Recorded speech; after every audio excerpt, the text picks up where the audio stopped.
श्लोक 74. श्रीराम.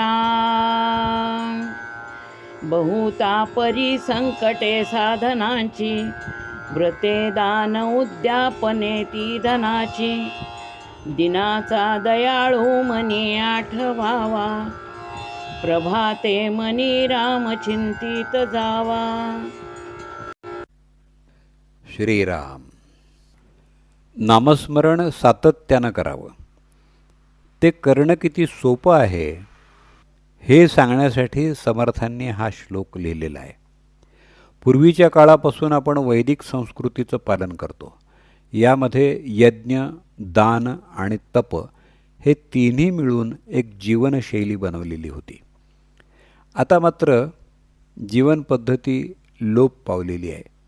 पूर्वी तप हा व्यक्तिगत साधनेचा भाग होता, पण या कालबाह्य झालेल्या यज्ञयागाच्या पद्धतीतून बरीचशी व्रतं जन्माला आली.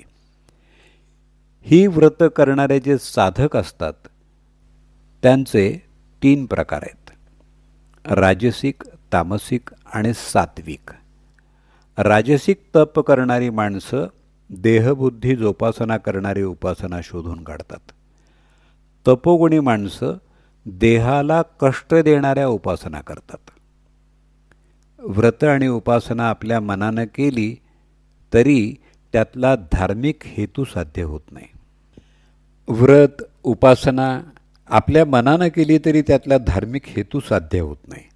त्यासाठी मार्गदर्शन करणारे माहितगार गुरु किंवा पुरोहितांकडून ती करून घेणं आवश्यक ठरतं. मात्र इथं पुरोहित व्यावसायिक असेल तर त्याचं पूर्ण लक्ष दक्षिणेवर असतं. तसंच यजमान ते देत असल्यामुळं मी किती पैसा खर्च करू शकतो असा गर्व यजमानाला असतो. याशिवाय तीर्थयात्रा करायच्या, विविध ठिकाणी जाऊन देवाचं दर्शन घ्यायचं, तिथं जाऊन निरनिराळ्या पूजा करायच्या, असं करणाराही एक वर्ग आपल्याला सापडतो. पूर्वीच्या काळी काशी यात्रा ही दुर्लभ होती. तशीच आता मानसरोवर यात्रा कठीण आहे. राजसिक आणि तापसिक हे लोक या प्रकारच्या उपासनेचे मार्ग चोखाळताना आपल्याला दिसतात. या मार्गानं चित्त शुद्ध होईलच असं नाही. तपश्चर्या, तीर्थयात्रा, पूजा करताना या नियमांचा काटेकोरपणा, नियमांचं पालन या गोष्टी कठोरपणे पाळाव्याच लागतात. शिवाय एखादी पूजा उपासना करायची असेल तर त्यासाठी जी सामुग्री जमवावी लागते ती सहजासहजी उपलब्ध होत नाही. तसंच यामध्ये पैसा बराच लागतो. काही यजमान तर स्वतःच्या प्रतिष्ठेला जपण्यासाठी असे पूजापाठ करतो. कदाचित तो खर्च होणारा पैसा वाममार्गानं मिळवलेला असू शकतो. अर्थात ही साधना तपश्चर्येचे नियम सांभाळून केलेली असली तरी त्याचा मार्ग आणि वापरलेली साधनं अशुद्ध असल्यामुळं त्याचं अपेक्षित फळ प्राप्त होत नाही. तेव्हा समर्थ सांगतात की तपसाधना, यज्ञयाग, तीर्थयात्रा यांचा पुरस्कार करणारी साधना करणं बऱ्याचदा संकटाचं ठरतं. अशा सर्व पूजा, व्रत, तीर्थयात्रा झाल्यावरती त्याचं उद्यापन करण्याची आपल्याकडं पद्धत आहे. उद्यापन करायचं म्हणजे जेवणावळी, दानधर्म हे आलंच. काशीला जाऊन आला मामद करा, पोथीचं वाचन झालं तर पूजा करा, हे त्यातलेच प्रकार आहेत. अर्थात हे छोट्या प्रमाणावर करायला हरकत नाही, पण त्याचं प्रदर्शन टाळावं.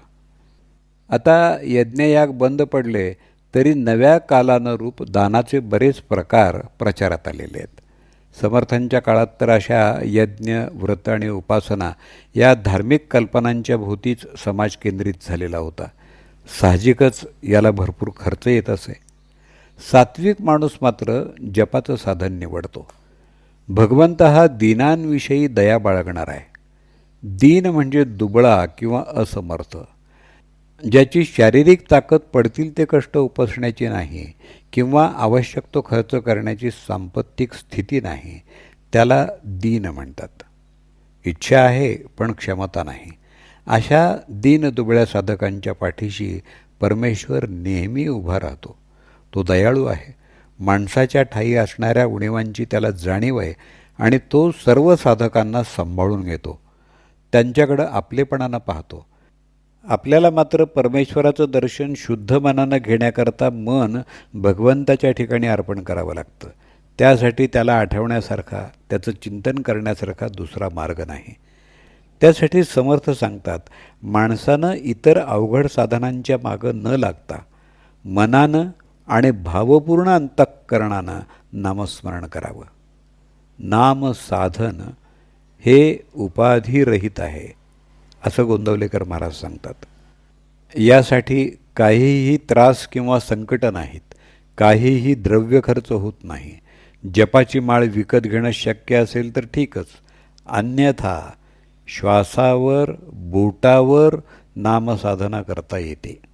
त्यासाठी समर्थ पुन्हा सांगतात, अतिशय सुलभ वाटणारं परमार्थाचं साधन म्हणजे नामस्मरण आहे. ते तू नित्यनियमानं कर. समर्थ एके ठिकाणी सांगतात, यासी न चले काही विघ्न, कोणीही न करू शके भग्न, म्हणवनी नारदादी सर्वज्ञ, परी नामीच रमोनी राहिले. जय जय रघुवीर समर्थ.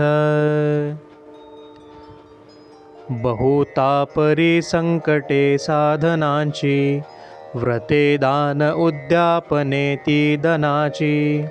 दिनाचा दयाळू मनी आठवावा, प्रभाते मनी राम चिंतित जावा. श्रीराम.